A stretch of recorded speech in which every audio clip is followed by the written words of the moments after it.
confident that when I push it down in, I'll be able to catch the threads. I'm going to flush that out real quick.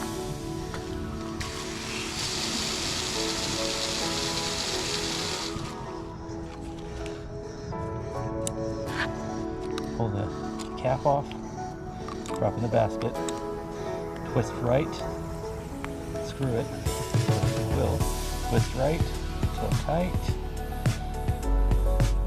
look for a little arrow. Can you see a little arrow? A little arrow, okay.